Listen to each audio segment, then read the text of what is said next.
Hello students, आज का हमारा टॉपिक है इन्वेस्टमेंट मल्टीप्लायर। अभी तक हमने इनकम डिटर्मिनेशन में पढ़ा कि कैसे इन्वेस्टमेंट में चेंज आने से इनकम में चेंज आता है, लेकिन इन्वेस्टमेंट में चेंज आने से इनकम में कितना चेंज आएगा ये डिपेंड करता है उसके मल्टीप्लायर पर। किस पर डिपेंड करता है? मल्टीप्लायर।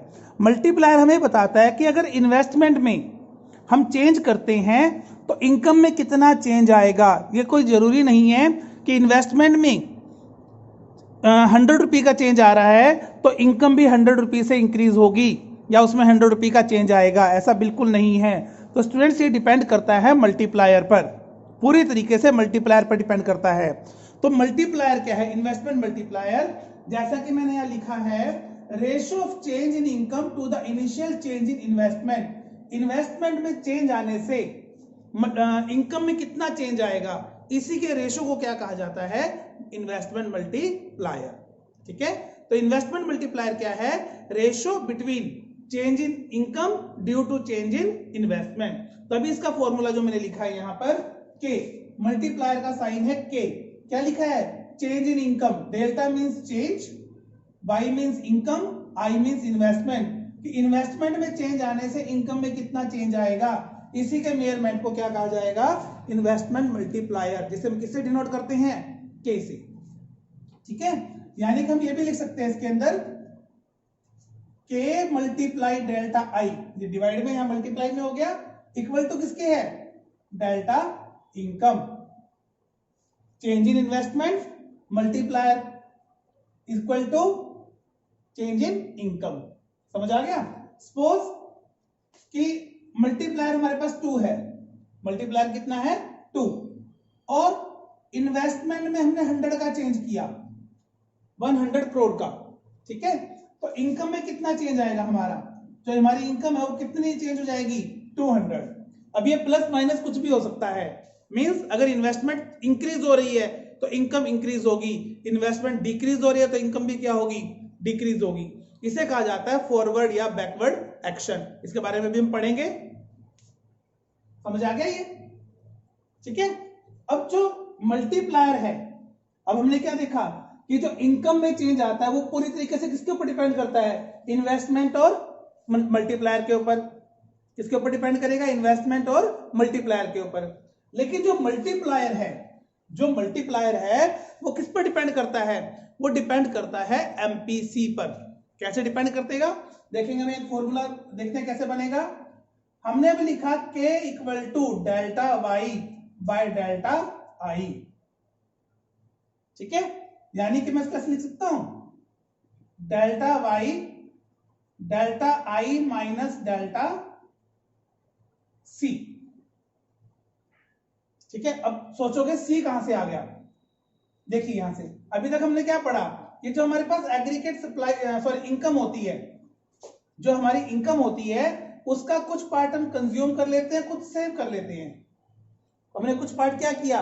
कंज्यूम किया, कुछ पार्ट हमने क्या किया? सेव किया। यानी कि income minus consumption is equal to क्या है? सेविंग।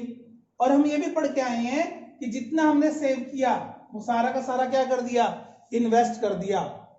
हमारी कंजम्पशन ये रहती है कि जितने भी हमने सेविंग की है वो सारी के सारी हमने क्या कर दी? इन्वेस्ट कर दिया। तो S इज इक्वल टू आई। ठीक है, अब I क्या है? Y माइनस सी, क्योंकि S और I तो इक्वल हो गए, तो Y माइनस सी, वही मैंने लिखा delta Y minus delta C. समझ आ गया? अब मैं क्या करता हूं, इन दोनों को डिवाइड कर देता हूं Y से, डेल्टा Y से। तो मैंने डेल्टा Y से इसको डिवाइड किया। ठीक है,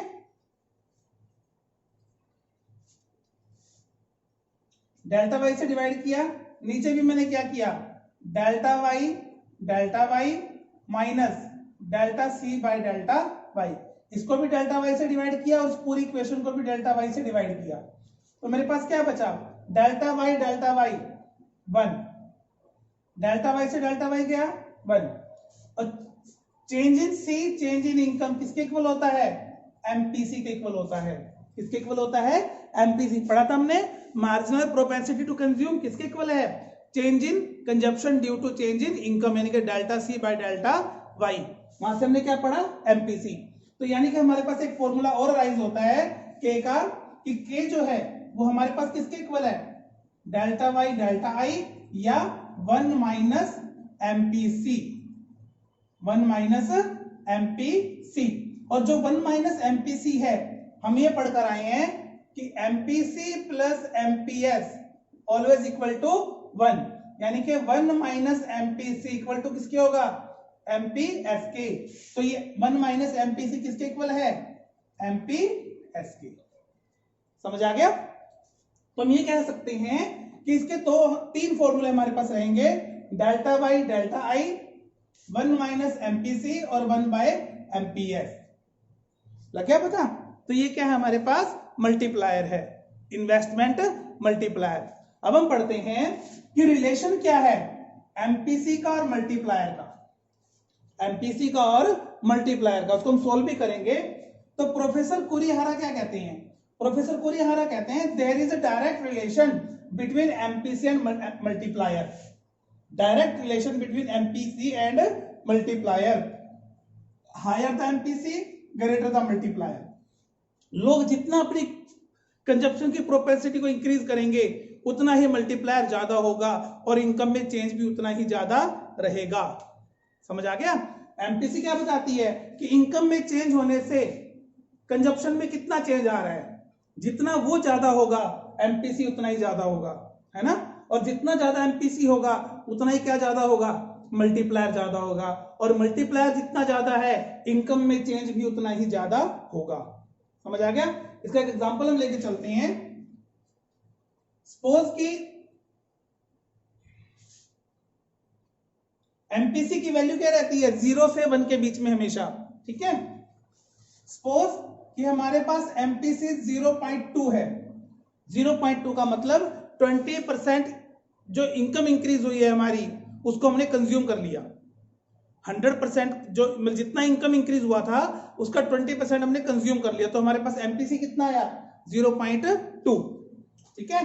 तो के कितना होगा, 1/1 माइनस एमपीसी, 1 माइनस 0.2, 0.2 तो कितना बचा, 0.8, डिवाइड करेंगे तो कितना आएगा, अप्रोक्स ही आएगा, ठीक है। समझ आ गया इसका। तो यानी कि हमारे पास, सॉरी ये नहीं आएगा, डिवाइड करेंगे इसको हम तो 10/8 यानी कि 1.25, मल्टीप्लायर कितना होगा, 1.25। लग गया पता के।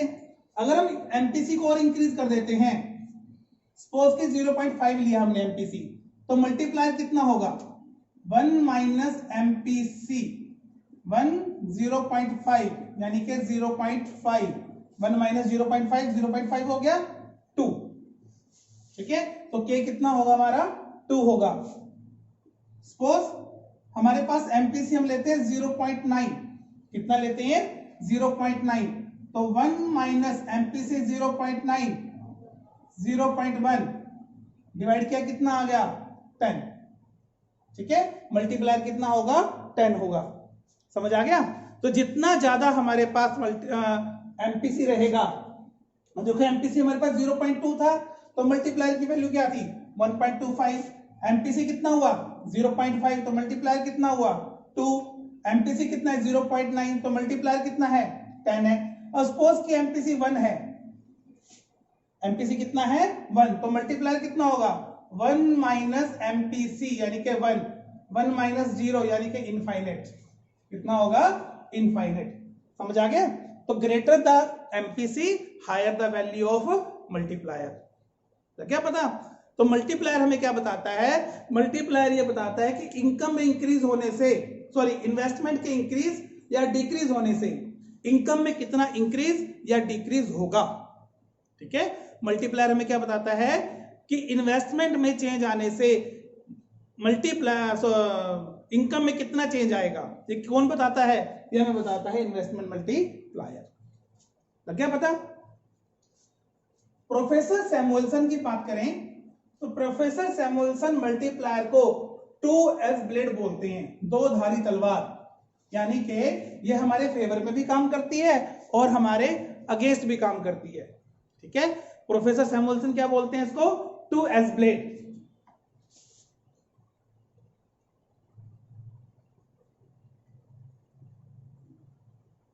हिंदी में लिखें तो दो धारी तलवार।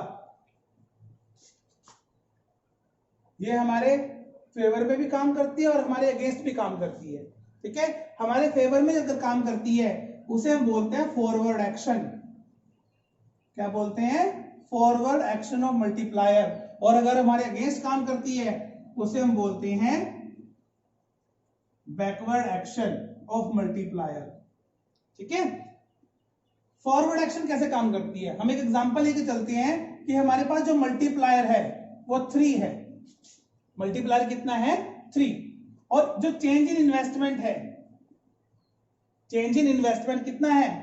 100 करोड़ का है प्लस, मींस हमने 100 करोड़ की इन्वेस्टमेंट को इंक्रीज किया है, बढ़ाया है हमने इन्वेस्टमेंट को। तो इनकम में कितना चेंज आएगा? इनकम के बारे में मैंने क्या बताया था? मल्टीप्लायर इनटू इन्वेस्टमेंट, है ना? तो मल्टीप्लायर कितना है? 3, इन्वेस्टमेंट कितनी है? 100, यानी कि इनकम 300 करोड़ की इंक्रीज हो जाएगी। अगर हमारा इन्वेस्टमेंट 100 करोड़ की इंक्रीज हो रही है और मल्टीप्लायर 3 है, तो इन्वेस्टमेंट कितनी इंक्रीज, इनकम कितनी इंक्रीज होगी? 300। समझ आ गया? लेकिन बैकवर्ड एक्शन क्या कहता है? बैकवर्ड एक्शन कहता है कि हमेशा आपके फेवर में काम नहीं करती, आपके अगेंस्ट भी करती है। मल्टीप्लायर वही 3 है, मल्टीप्लायर वही 3 है, लेकिन जो इन्वेस्टमेंट है वो -100 है, मींस कम कर दिया इन्वेस्टमेंट को हमने। तो हमारी जो इनकम है, जो हमारी इनकम है के मल्टीप्लाई इन्वेस्टमेंट, वो भी कितनी हो जाएगी? -300 हो जाएगी। ये तो क्या थी? +300 हुई थी, और ये क्या हो जाएगी? -300। समझ आ गया? तो मल्टीप्लायर जो है हमारे लिए फॉरवर्ड एक्शन भी है और बैकवर्ड एक्शन भी है। तो सैमुअलसन इसको क्या बोलते हैं? 2 एज ब्लेड। हमारे फेवर में भी काम करेगा और हमारे अगेंस्ट भी काम करेगा। जब हमारे फेवर में काम करता है इट मींस इन्वेस्टमेंट इंक्रीज हो रही है। अब एक प्रोड्यूसर जो है इन्वेस्टमेंट इंक्रीज करेगा क्यों? एक प्रोड्यूसर इन्वेस्टमेंट इंक्रीज क्यों करता है? वो इन्वेस्टमेंट इंक्रीज करता है कंजप्शन एक्सपेंडिचर पर। अगर हम लोग कंजप्शन ज्यादा कर रहे हैं, मींस हमारी डिमांड ज्यादा है, उस डिमांड को मीट करने के लिए, उस डिमांड को पूरा करने के लिए उसे प्रोडक्शन कैपेसिटी इंक्रीज करनी पड़ेगी। और प्रोडक्शन कैपेसिटी कब इंक्रीज होती है? जब वो इन्वेस्टमेंट को इंक्रीज करता है। ठीक है, तो अगर मतलब कुल मिलाकर सब चीजें किसके ऊपर डिपेंड करती हैं? कंजप्शन एक्सपेंडिचर पर। ठीक है, अभी जैसे क्या हुआ, अभी फिलहाल जो कोरोना का इफेक्ट चल रहा है, इसकी वजह से कंजप्शन एक्सपेंडिचर ऑलमोस्ट नेगलेक्ट है, मतलब बहुत कम है। जो हमारे घरों में अवेलेबल है सिर्फ हम उसका यूज कर रहे हैं। ठीक है, अब क्या होगा? डिमांड मार्केट में नहीं है, मार्केट में डिमांड नहीं है, तो इसकी वजह से प्रोडक्शन भी क्या होगा? कम होगा। प्रोडक्शन कम है, इट मींस क्या हो रहा है? इन्वेस्टमेंट, जो फर्दर इन्वेस्टमेंट होनी थी वो नहीं होगी। अब इसी के लिए, इस इन्वेस्टमेंट को इंक्रीज करने के लिए गवर्नमेंट क्या कर रही है? गवर्नमेंट जो पैकेज हैं, जैसे भी 1.76 लाख करोड़ का पैकेज दिया है, फिर 20 लाख करोड़ रुपीस का पैकेज दिया था। ठीक है, तो गवर्नमेंट इन पैकेज के थ्रू इकोनॉमी को बूस्ट करने की कोशिश कर रही है, ताकि लोग क्या करें? इन्वेस्टमेंट करें, क्योंकि जब वो इन्वेस्टमेंट करेंगे तभी प्रोडक्शन होगा, एम्प्लॉयमेंट जनरेट होगा, एम्प्लॉयमेंट होगा तो इनकम होगी। समझ आ गया? तो जो हमारे पास मल्टीप्लायर है, हमारे लिए फॉरवर्ड एक्शन और बैकवर्ड एक्शन दोनों का काम करता है। तो एक बार ब्रीफ करते हैं हम यहां से। क्या है investment multiplier? Investment multiplier is the ratio between change in income due to change in investment. Investment में चेंज आने से इनकम में कितना चेंज आया है, इसी के रेशियो को क्या कहा जाता है? Investment multiplier. ठीक है, और ये डायरेक्टली किससे रिलेटेड है? एमपीसी से। Higher the MPC greater the multiplier. तो क्या पता? और ये हमारे फेवर में भी काम करता है, जिसे हम बोलते हैं फॉरवर्ड एक्शन, और हमारे अगेंस्ट भी काम करता है, जिसे हम बोलते हैं बैकवर्ड एक्शन। आई होप ये मल्टीप्लायर का टॉपिक सबको क्लियर हो गया होगा। ठीक है, तो ये चैप्टर का हमारा इतना लास्ट टॉपिक है। इससे पहले जो हमने पढ़ा वो हमने पढ़ा कि कैसे एग्रीगेट डिमांड, एग्रीगेट सप्लाई एक दूसरे के इक्विलिब्रियम में होते हैं, इक्विलिब्रियम कैसे होता है, सेविंग और इन्वेस्टमेंट का इक्विलिब्रियम कैसे होता है, full employment equilibrium, under employment equilibrium, over employment equilibrium, ये सब हमने पढ़ा है। ठीक है, तो इस चैप्टर को आप रिवाइज कीजिए, इंपॉर्टेंट चैप्टर एग्जाम के व्यू से। क्योंकि इसमें से एक 6 मार्क्स का क्वेश्चन अक्सर पूछा जाता है और न्यूमेरिकल भी आएंगे इसके। अभी हम इसके न्यूमेरिकल नहीं किए हैं तो न्यूमेरिकल भी इसके अभी हम सॉल्व करेंगे। ठीक है, तो इसकी रिवीजन कीजिए। Till then take care, stay at home.